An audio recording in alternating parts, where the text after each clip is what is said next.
Hello everyone, আসসালামু আলাইকুম। কেমন আছে সবাই? আশা করি সবাই ভালো আছে।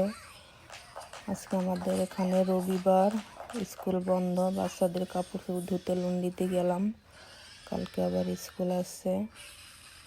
বাইরে প্রচুর পরিমাণে ঠান্ডা, তারপরও ঠান্ডার ভিতরে বাইরে দিতে হলো লন্ডি করতে, কারণ আমাদের বিল্ডিংয়ে লন্ডি মেশিন নাই। সে কারণে বাহির থেকে দিয়ে করে নিয়ে আসতে হয় আমাদের। ধোয়া হয়ে গেলে তারপর আমরা শুকানো মেশিনে দেব। তো ভাবলাম যে তোমাদের সঙ্গে একটু শেয়ার করি। ধোয়া হয়ে গেছে, এখন শুকানো মেশিনে দিয়ে দিলাম। শুকানো হয়ে গেলে ভাজিয়ে নিয়ে বাসায় যাব আমরা। এই আর কি।